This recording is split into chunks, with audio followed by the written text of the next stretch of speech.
Alors, pour commencer, en quelques mots, en quelques chiffres, pour rappeler, Horizon 2020 avant, maintenant ça va être Horizon Europe. Alors, à l'époque d'Horizon 2020, nous avons, la France récupéré 1 milliard d'euros à peu près par an en projet.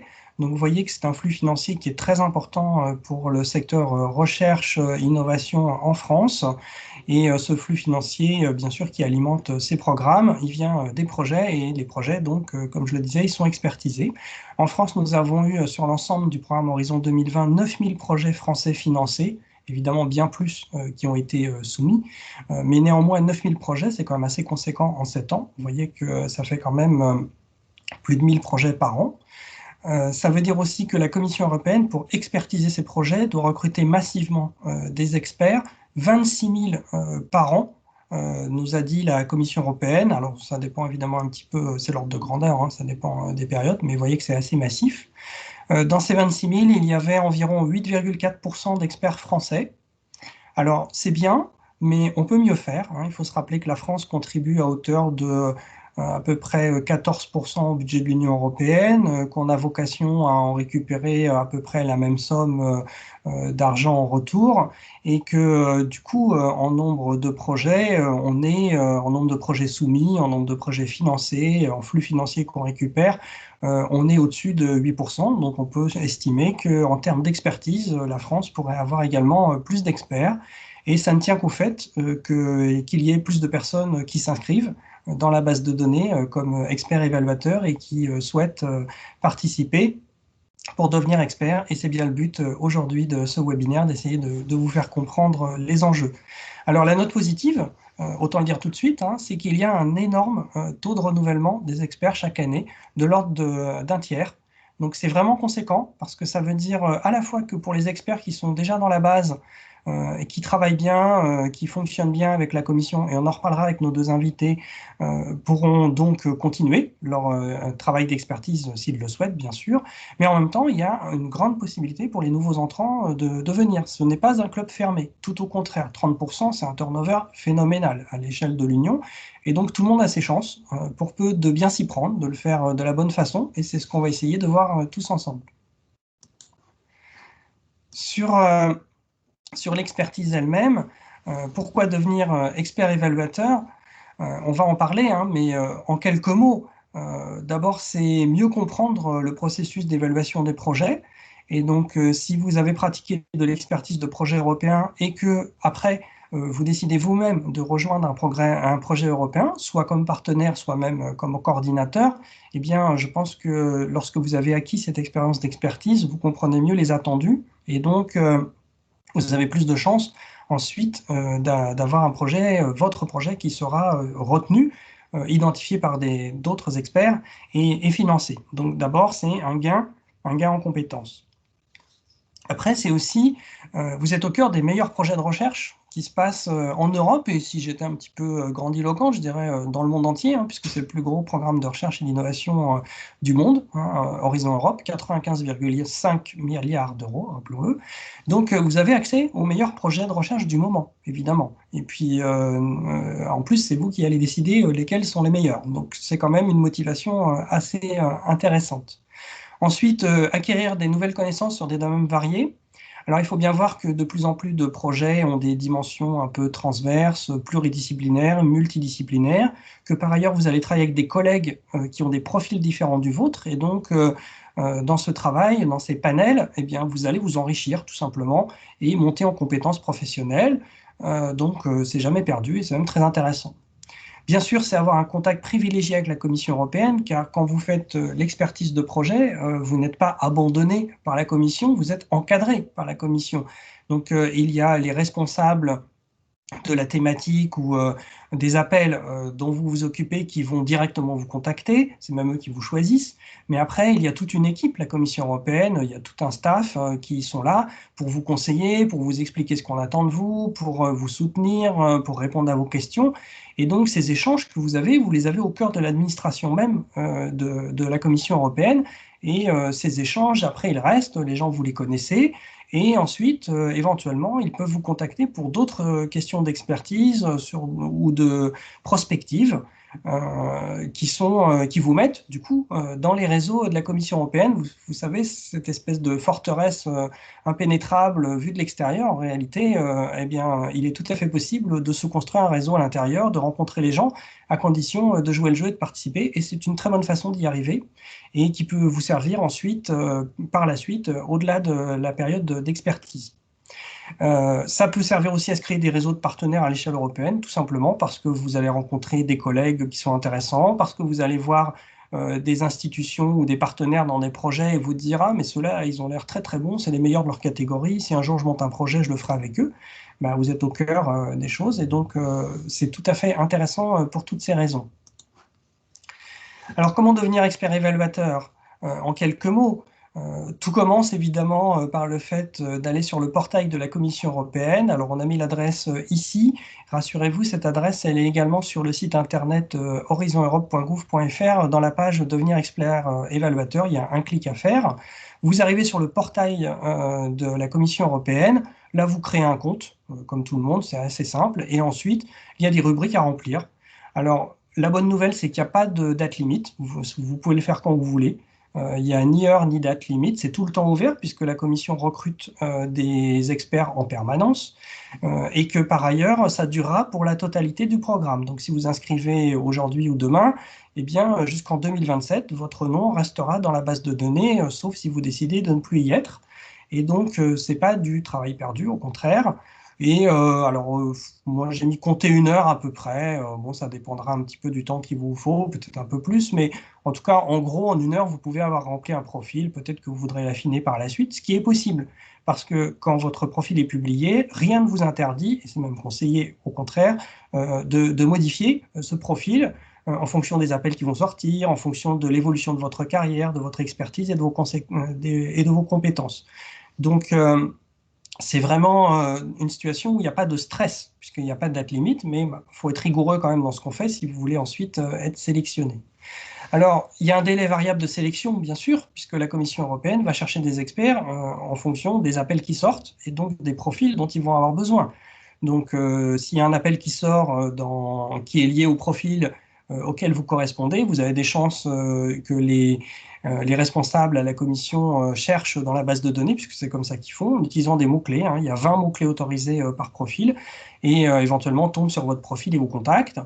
Évidemment que si c'est des appels qui ne vous concernent pas, bah, ils ne vous appelleront pas, même s'il y a des appels qui sortent. Donc ça peut prendre plus ou moins de temps, tout simplement. C'est lié au calendrier des appels de la Commission. Il ne faut pas du tout s'inquiéter, il ne faut pas se désespérer, il faut de la patience. Et bien sûr, je le disais, pensez à actualiser quand même régulièrement son profil. Une carrière, elle évolue, surtout si on s'inscrit pour 7 ans. Vous avez des nouvelles publications, des nouvelles expertises, des nouvelles expériences. Eh bien, il faut les faire connaître, tout simplement, dans ce profil d'expert.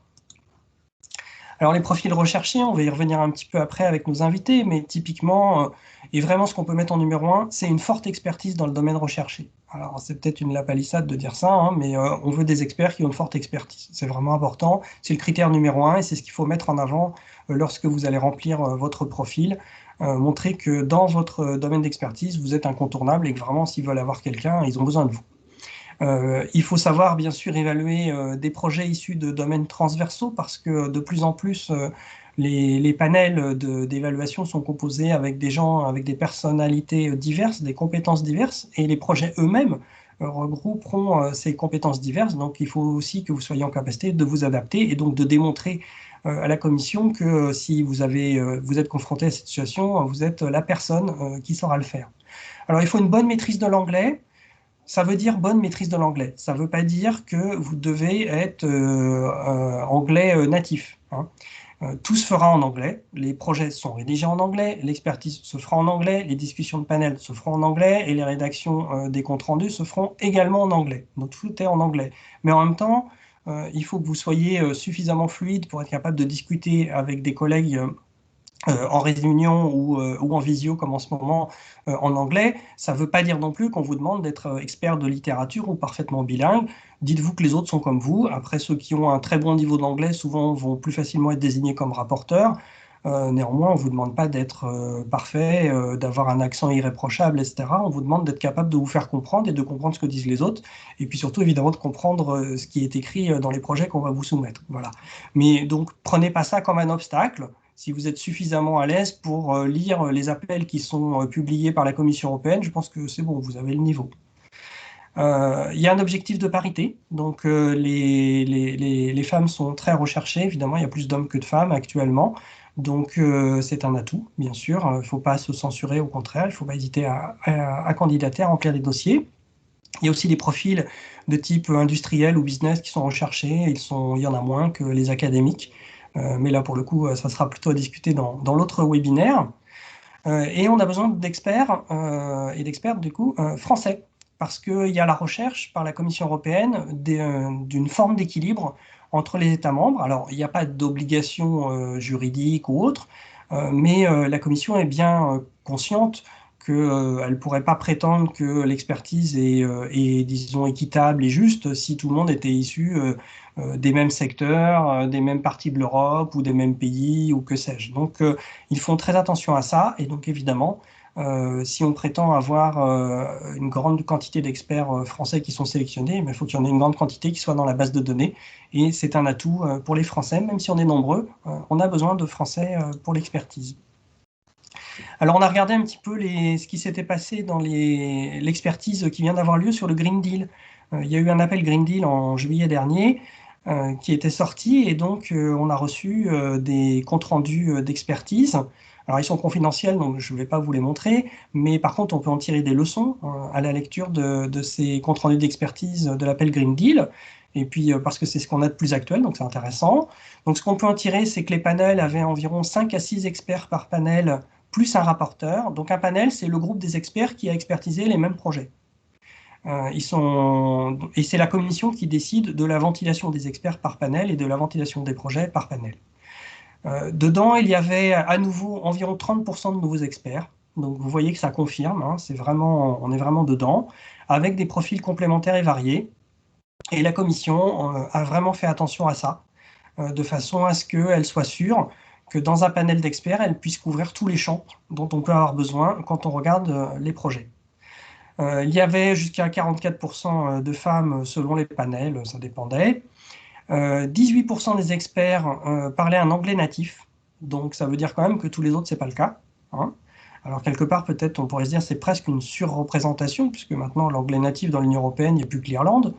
Mais néanmoins, ça représente quand même une fraction à la fois importante et en même temps, ça donne quand même ses chances à tous les autres. Donc, ne vous censurez pas encore une fois.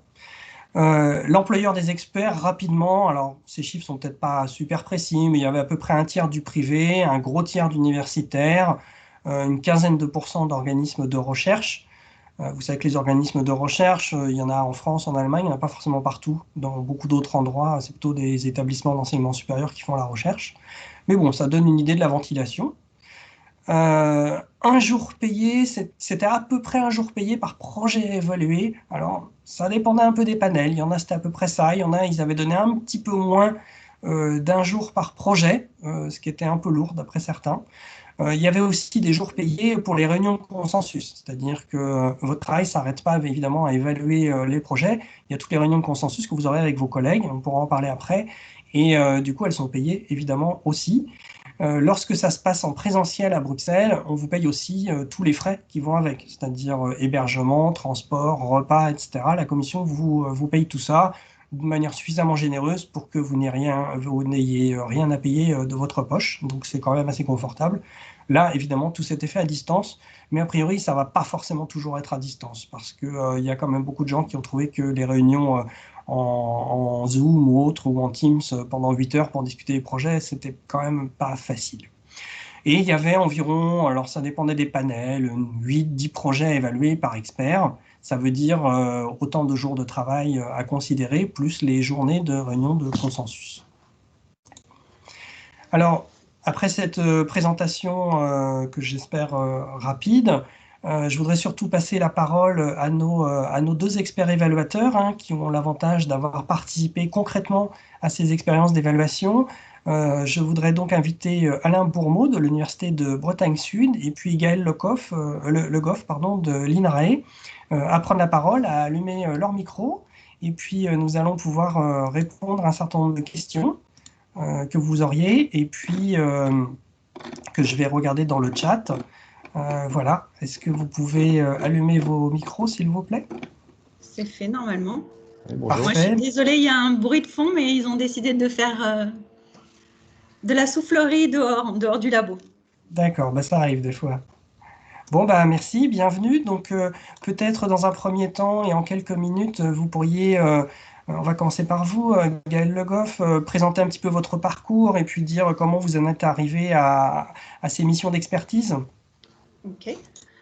Donc, en fait, on va dire que mon implication avec l'Europe a commencé en fait quand, en fin de thèse, où j'ai fait une demande de bourse Marie Curie pour pouvoir partir faire un postdoc. Et donc, j'ai obtenu une bourse Marie Curie pour partir 2 ans en Angleterre. Ensuite, j'ai été recrutée à l'INRA. À l'époque, on a rajouté le E que cette année. Et en fait, il me semblait normal de m'inscrire comme expert. En fait, j'avais bénéficié d'une bourse et je trouvais normal de passer de l'autre côté. Donc, j'avais déposé ma candidature d'expert et j'avais oublié que j'avais déposé ma candidature et j'étais recontactée que plusieurs années après, en fait. Et je suis intervenue d'abord et principalement pour justement les évaluations des bourses Marie Curie. Donc, j'ai été expert pendant 5 années consécutives, donc d'abord avec le FP7 et après avec H2020, où je faisais partie du panel. Je suis vraiment désolée, il doit y avoir un bruit de fond horrible. Je faisais partie du panel environnement. Donc, quand c'était FP7, les dossiers étaient assez gros, une trentaine de pages, donc environ entre 15 et 20 dossiers à évaluer. Et quand c'est passé à H2020, les dossiers se sont réduits en taille et on avait entre 20 et 25 projets à évaluer. Donc, c'était voilà, le processus, en fait, on doit choisir un certain nombre de dossiers en fonction de nos compétences et d'évaluer notre degré de compétence vis-à-vis de ces projets-là.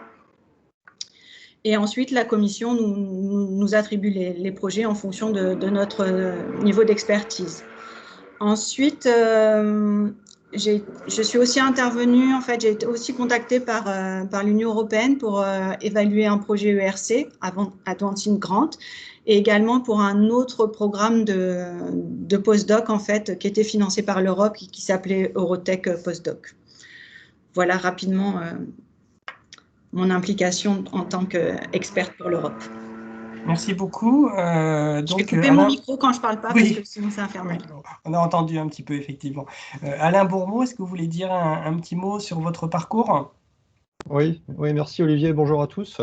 Donc, je m'appelle Alain Bourmeau, je suis ingénieur de recherche HDR à l'Université de Bretagne Sud, à Lorient. Je travaille dans le domaine des matériaux biosourcés et des composites renforcés par des fibres végétales principalement.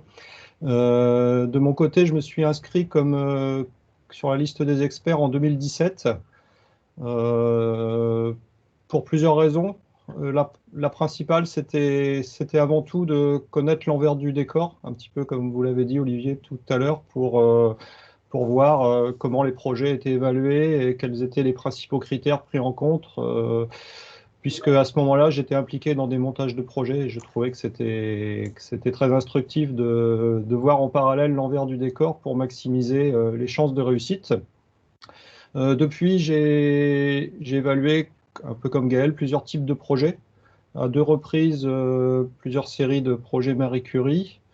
J'ai aussi évalué des projets H2020 plus conséquents en termes de volume, puisque là on était sur des volumes de 70 pages sur l'ancien format, où, comme vous l'avez dit, sur ces évaluations, moi j'avais à chaque fois 5 ou 6 projets, un petit peu plus pour les Marie Curie, une dizaine, puisque c'est beaucoup plus léger, c'est 10 pages les Marie Curie, ou 11, je ne sais plus, je crois que c'est 10.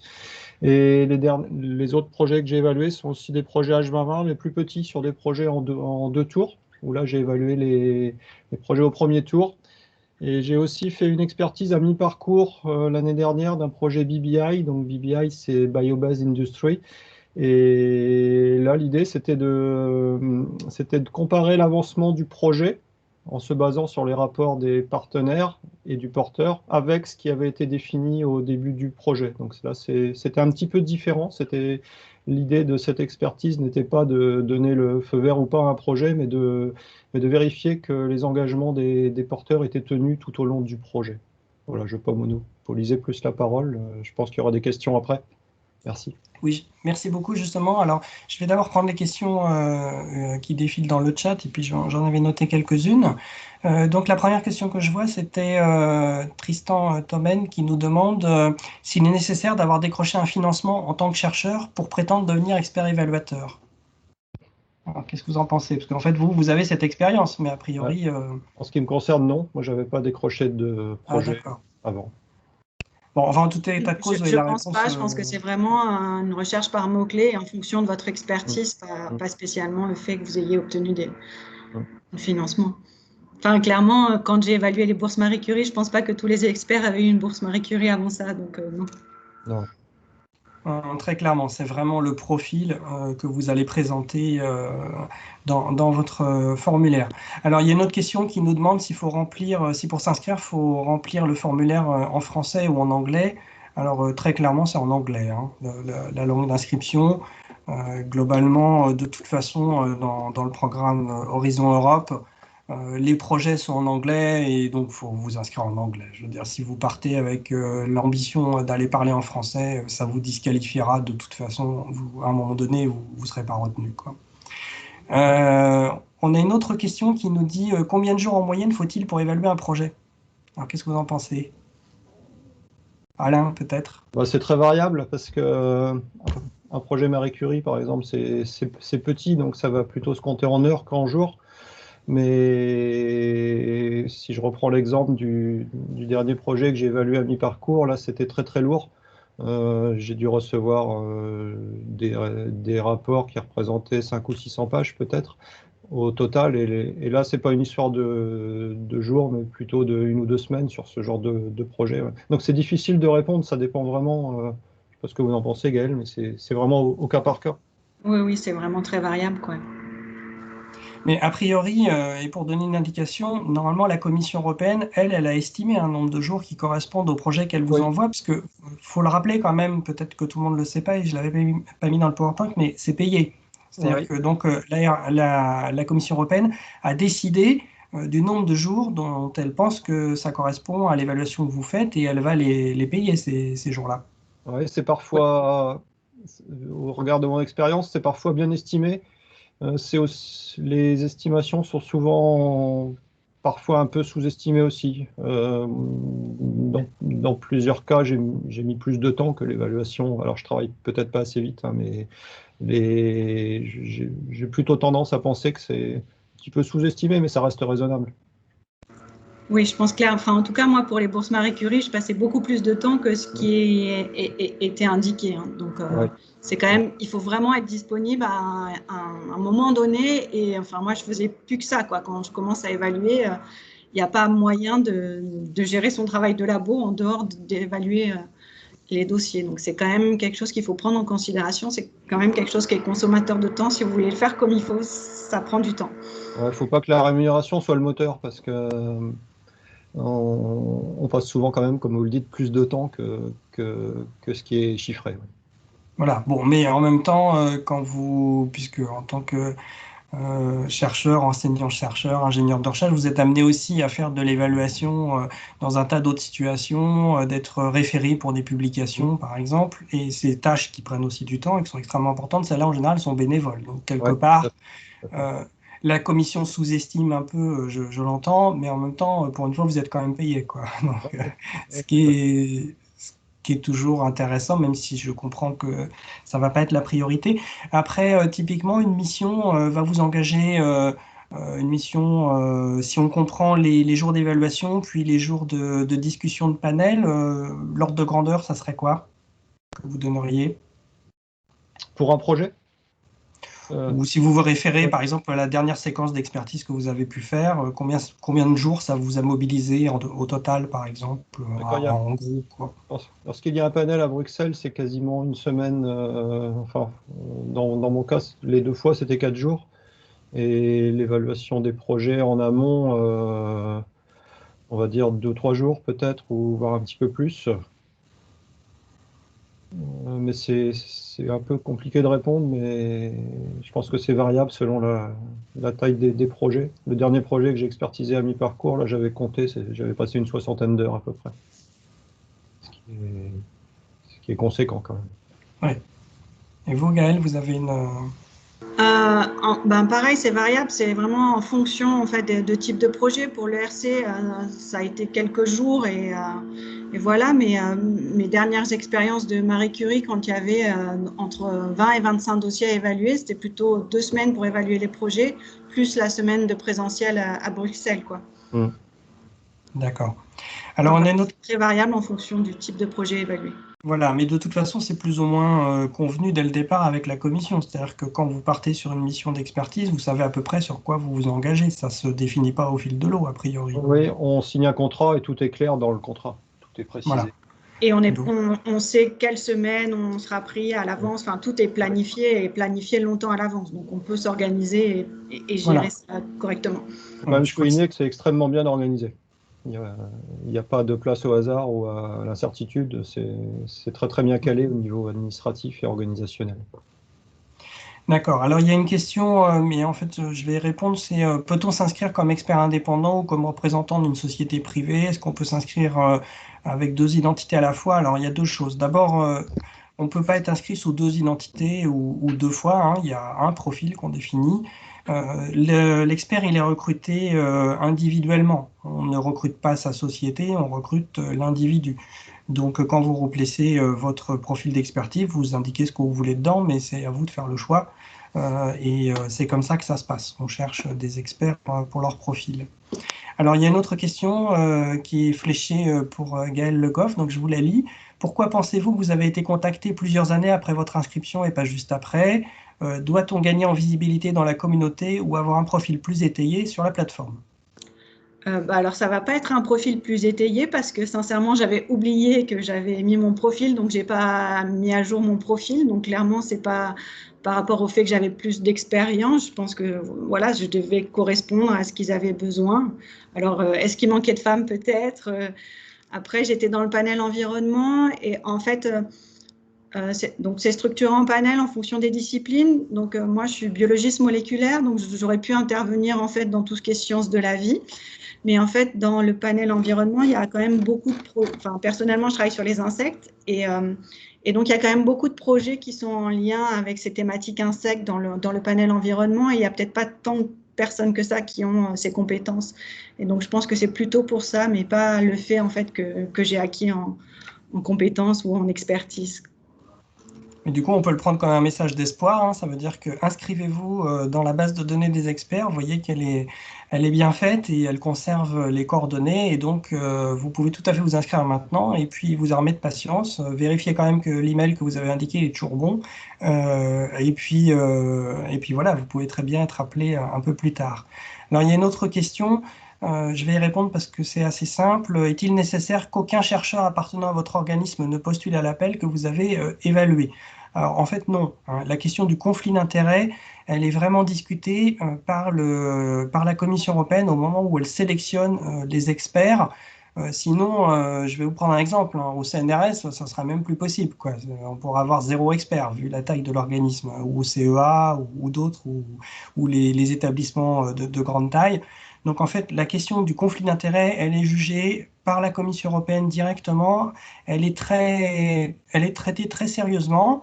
Et au moment où vous êtes sélectionné, si vous avez le moindre doute, c'est à ce moment-là qu'il faut en discuter avec la commission et ils creuseront et ils vérifieront s'il y a ou pas conflit d'intérêt. Mais il ne faut pas vous disqualifier pour ça et vous ne serez pas disqualifié dès le départ. Ils interrogeront la situation au moment où elle se présentera. Je ne sais pas si vous avez quelque chose à dire, Alain et Gaël, si vous avez vécu des Oui, expériences en comme fait, ça. moi, dans les bourses Marie Curie, donc j'ai déjà enfin voilà, étant dans un institut de recherche, j'ai déjà eu certaines personnes que je connaissais qui y postulaient. Donc forcément, enfin voilà, je me suis affichée comme quoi je ne pouvais pas évaluer leur dossier. Donc je n'ai pas eu du tout accès à leur dossier, je n'ai pas évalué leur dossier. Ouais, j'ai eu exactement le même cas de figure. J'ai refusé un ou deux dossiers Marie Curie parce que je connaissais les personnes. Donc on peut refuser quand on reçoit les propositions. Voilà, tout à fait. Et je confirme avoir lu ça dans les rapports sur le Green Deal où c'était très explicitement indiqué qu'il y avait eu quelques cas où effectivement les experts s'étaient mis en retrait sur quelques dossiers pour bien gérer les questions de conflit d'intérêts et qu'in fine, du coup, ils considéraient que l'évaluation n'avait pas posé de problème. Donc il ne faut pas du tout s'inquiéter sur cet aspect. Alors, on a une autre question de Céline Guilbaudot qui nous dit quel conseil avez-vous pour un chercheur souhaitant être contacté pour évaluer des projets en phase de montage et pas seulement en review de gestion? Alors, la question est peut-être un peu complexe. Un chercheur souhaitant être contacté pour évaluer des projets en phase de montage. Alors, si les projets sont en phase de montage et qu'ils n'ont pas été envoyés à la Commission européenne, la Commission n'en a pas connaissance en fait. Donc, je ne sais pas trop ce que vous vouliez dire. Une autre question. Au moment de l'inscription, aviez-vous choisi d'être expert sur des types très différents de projets, Marie Curie, RIA, etc. Dans mon cas, non. Enfin, on s'inscrit pas de mémoire, on s'inscrit pas pour un type de projet, mais on est sollicité. Exactement. Ouais. En fait, Pareil. vous inscrivez dans les thématiques, vous remplissez votre CV, vos compétences et vous mettez des mots-clés, mais c'est tout. C'est la commission qui va décider quelle mission elle va vous proposer. En fait, vous n'allez pas flécher le type de mission que vous avez. C'est la commission qui décide à partir des gens qu'elle recherche, en fait. Alors, la rémunération associée est-elle incitative? Ben, on en a parlé, hein, tout est question de point de vue. Mais enfin, en tout cas, c'est pas négligeable non plus, 450 euros par jour. Faut-il demander une autorisation de cumul? Alors ça, c'est une question qui revient très souvent, effectivement, pour les fonctionnaires. Du coup, peut-être vous pouvez répondre, Gaël et Alain. Oui, je peux répondre si vous voulez. Alors moi, concrètement, j'ai pas d'autorisation de cumul. Les expertises, le temps que je passe sur les expertises à mon domicile, je le fais le soir ou le week-end. Et quand je vais en déplacement à Bruxelles, je pose des jours de congé. J'ai un accord avec ma responsable administrative qui se passe comme ça. Et moi, c'était il y a longtemps les dernières fois. Pour l'ERC, j'ai pas été, pour l'évaluation du projet ERC, j'avais pas été financée, je crois.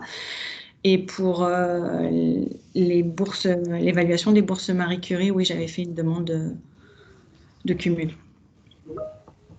Alors, il me semble que j'aurais pas à dire de bêtises, mais il me semble que dans le cadre de la loi qui a été votée récemment, la procédure a été simplifiée pour les questions de cumul et d'expertise. Il faudrait qu'on vérifie, éventuellement on vous redira ça. Une autre question, peut-on être simultanément coordinateur de projet européen expert? Bah oui, bien sûr, on en a parlé. La question du conflit d'intérêts, si elle se pose, elle sera abordée avec le responsable de la commission. Évidemment, vous n'allez pas être expert de votre propre projet, bien sûr. Mais sinon, ces questions-là seront abordées au moment où on vous proposera la mission. Et rassurez-vous, il y a suffisamment de projets à expertiser pour que vous ne soyez pas obligé d'expertiser ceux de vous ou de vos collègues, hein. Peut-on déposer un projet alors qu'on est inscrit comme expert? Bah, je viens d'y répondre, donc oui. Euh, on a une nouvelle question. Donc, elle a clarifié sa question, notre collègue. Elle dit, un chercheur est actuellement expert pour évaluer des projets financés.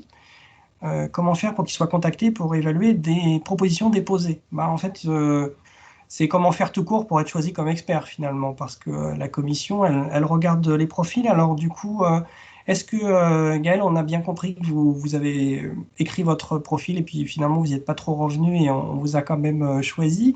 Alain, est-ce que vous avez éventuellement mis à jour votre profil au fil du temps? Je l'ai mis à jour suite à une demande, à un email que j'avais reçu il y a un an ou deux, mais pas très fréquemment. Je crois que je l'ai peut-être fait une fois ou deux en 3-4 ans. Mais j'ai été sollicité avant de le remettre à jour. D'accord. Moi, je voulais vous demander un petit peu, est-ce que vous avez gardé des contacts à la Commission européenne ou des contacts avec les gens que vous avez rencontrés au cours de ces expertises? Moi, j'en ai gardé un petit peu avec un ou deux collègues étrangers qui travaillaient sur les mêmes thématiques que moi, que j'ai rencontrés lors d'expertise. Ouais. Moi, pas vraiment, parce que, enfin, voilà, où je suis le plus intervenue, c'était pour les bourses Marie Curie, et c'est vrai qu'on peut avoir des profils très variés. Alors, on était heureux de se retrouver d'une année sur l'autre, et c'est vrai qu'on nous décontacte, mais après, quand c'est pas exactement sur les mêmes thématiques, pas spécialement en fait. D'accord. Alors, on a une autre question qui est comment la commission prend contact avec les experts? Comment vous avez été contacté? Par email. Pareil, toujours par email. Ouais. En fait, quand vous remplissez le formulaire sur le site de la Commission européenne, vous rentrez le détail de vos contacts, tout simplement. Et donc, il faut juste penser à mettre un email qui ne meurt pas. Donc, éventuellement le mettre à jour de temps en temps, parce que tout se passe comme ça. Donc, si vous changez, ça arrive, hein, si vous changez d'employeur ou si votre organisme qui s'appelle INRA s'appelle INRAE et que tous les emails ont changé, il faut penser à le mettre à jour, parce que sinon, un jour, la boîte à lettres ne marchera plus. Mais sinon, a priori, elle fait comme tout le monde, la commission, elle écrit aux gens. Moi, je voulais vous demander un petit peu, qu'est-ce que vous retirez, vous deux, de cette expérience d'expertise, Gaëlle, par exemple? Ben, en fait, moi, j'étais assez en début de carrière quand même quand je l'ai fait, et je pense que vraiment, ça m'a permis de mieux me rendre compte ce qui était important en fait dans un projet, quoi. Je pense que ce qu'on acquiert vraiment, c'est un œil critique justement, et donc savoir pour soi-même quand on rédige un projet, qu'est-ce qui est important, et à force de les lire, on voit tout de suite, voilà, quand un projet est très bien rédigé, ou ça aide en termes de structuration, et de comprendre comment il faut essayer de faire passer un message. Voilà. Je pense que c'est ça principalement. Après, je trouve ça très enrichissant parce que voilà, c'est quelque chose de très compétitif. Donc, vous lisez tout le temps des très, très beaux projets et vous vous dites, waouh, j'aimerais bien être dans celui-là, ou j'aurais bien aimé participer à ça ou faire ça. Donc, oui, je trouve que c'est très enrichissant, voilà, scientifiquement parlant, mais ce que j'en retire le plus, je vais dire, ce que ça m'a permis d'acquérir le plus, c'est, voilà, pour moi, m'aider à savoir rédiger un projet, savoir ce qui est important et quel est le message, enfin, voilà, plutôt ces aspects-là, en fait. Et vous, Alain? Je vais faire court parce que c'est à peu près la même chose finalement. À la fois, à la fois à la fois une veille scientifique ou avoir un aperçu de très bons projets, que ce soit sur le fond scientifique, mais aussi sur la structure, parce que on a beau dire, la structure et la forme est quand même très très importante. On voit des projets qui sont extrêmement bien ficelés, extrêmement bien présentés, et bah, ça donne des idées et ça inspire lorsqu'on est soi-même amené à monter des projets. Donc je pense que c'est vraiment le gros côté positif, et aussi savoir quels sont les critères principaux de ces évaluations sur les grilles d'expertise qu'on remplit, ou sur quel point on doit appuyer lorsqu'on soumet nous-mêmes un projet ou lorsqu'on est partenaire. Ouais, alors du coup, ça, vous nous faites envie, là, c'est pas tout à fait le sujet de ce webinaire, mais si on y consacre 1 ou 2 minutes, d'après votre expérience, alors, en quelques mots, qu'est-ce qui fait un projet, qu'est-ce qui fait un bon projet qui vous dit, oh, celui-là, il faut absolument qu'on lui mette une bonne note parce qu'il doit être pris, et au contraire, qu'est-ce qui vous a paru un peu rédhibitoire ou des erreurs où vous vous êtes dit, ah non, mais là, il se plante complètement dans le projet et on ne pourra pas le financer. Vous avez eu ce sentiment des fois en lisant des projets? Oui, il y en a, enfin, je dirais que les mauvais projets sont rares. Enfin, Oui. ce qui me concerne, hein, Non, non, ils sont très rares. expérience que j'ai vu très peu de très mauvais projets. Par contre, beaucoup de bons, et c'est vraiment pas facile de faire la différence. Et la difficulté aussi, alors c'est peut-être pas le sujet du webinaire, mais la difficulté aussi, c'est qu'il y a 4 ou 5 experts par projet, et que finalement, on peut pas passer au travers des mailles si le projet n'est pas très bon. Le système est suffisamment bien fait pour que uniquement les très bons projets soient sélectionnés. Mais je crois que je m'écarte un peu de la réponse. Ouais, c'est difficile de répondre précisément parce que c'est un tout finalement. Oui, Chaque détail est important. enfin, voilà, tous les points comptent en fait. Un très bon projet, si on prend une bourse Marie Curie, ça va être un super labo d'accueil, un super candidat, un super projet, et voilà, et tout y est en fait. Le moindre détail compte, donc un Alors bon peut-être projet, il est bon partout en fait. Moi, je donne souvent l'exemple du titre. Il y a des gens passent souvent beaucoup de temps à choisir un titre, et là, par contre, le titre, j'ai l'impression qu'il compte pas beaucoup. Je ne sais pas ce que vous en pensez, Gaël, mais on Oui, a... les acronymes, ouais. des fois aussi. Des fois, on passe 2 heures en réunion pour choisir un titre, et au final, je crois Non, que les les titres, experts on n'en s'en ont pas fiche. grand-chose à faire du titre.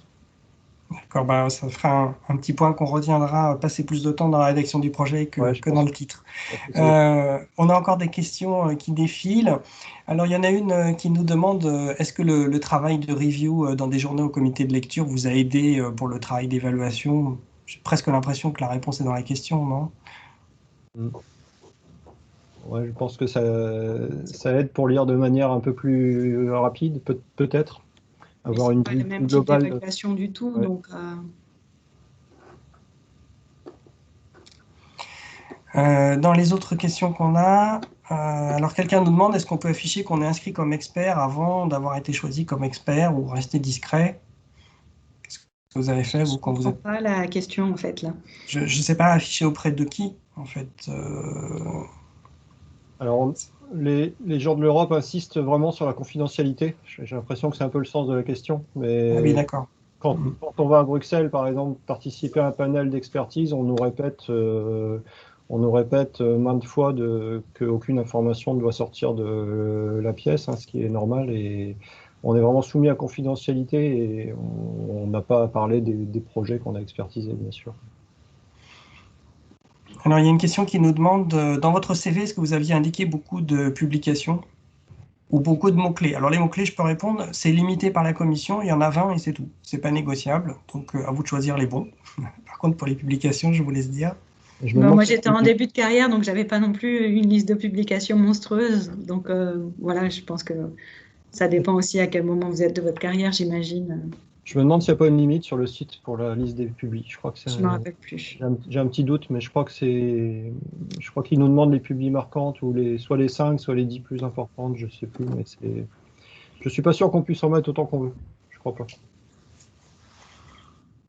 Quelqu'un qui nous demandait mail perso ou pro, bah ça c'est votre choix. Après, j'ai envie de vous dire que les mails professionnels, ça fait toujours plus sérieux quoi, qu'un mail à Yahoo ou à Gmail. Donc, en général, nous on conseillerait, en tout cas du point de vue du ministère, utilisez vos mails professionnels, ça fait quand même nettement plus sérieux.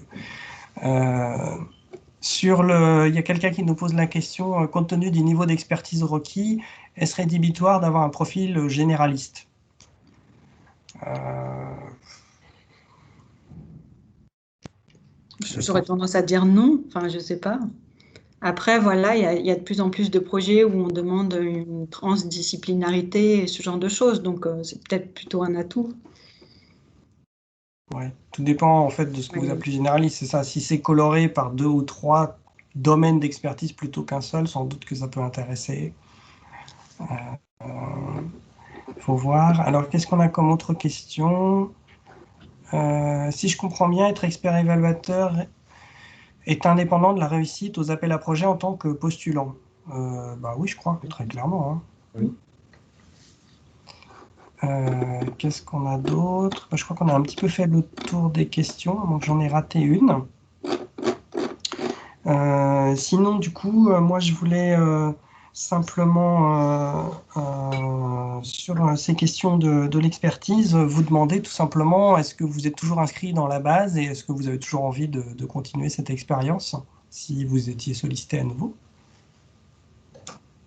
Alors, je vais peut-être répondre, oui, je suis toujours inscrite dans la base. Il faudrait que je remette à jour mon profil, mais j'avoue que voilà, j'ai trouvé ça super enrichissant de faire les dossiers Marie Curie pendant 5 années d'affilée. Là, j'avoue que je suis pas sûre que dans mon emploi du temps, ça rentrerait forcément ces dernières années. Donc, voilà, si c'est des dossiers ERC ou ce genre de choses ponctuellement, pourquoi pas, mais m'investir pas mal de mon temps à une période donnée, j'ai de plus en plus de contraintes qui font que voilà, ça me serait difficile. Oui, Alain, qu'est-ce que vous en pensez? Moi, je suis toujours inscrit aussi, et je suis toujours intéressé, mais un petit peu comme Gaël aussi, c'est parfois difficile de tout gérer, que ce soit le quotidien et l'expertise de ces projets qui requiert quand même beaucoup de temps, on en a parlé, hein. Mais c'est enrichissant, et quand ça reste à des niveaux, le dernier que j'ai évalué c'était en octobre dernier, donc c'est pas non plus des fréquences très très élevées, et quand ça tombe dans des périodes où on peut avoir un petit peu de disponibilité, je trouve que c'est vraiment bien et enrichissant. Alors peut-être une toute dernière question pour les quelques minutes qui nous restent. Simplement, redire en quelques mots votre expérience dans les réunions de panel, puisqu'il y a la phase où vous lisez les projets, vous rédigez, puis après, il y a ce qu'on appelle les réunions de consensus. Est-ce que vous pouvez en dire un petit mot pour les gens qui ne connaissent pas du tout, que ça leur donne une idée de comment ça fonctionne? Oui, moi je peux commencer si vous voulez. Moi j'ai fait ça 2 fois. Donc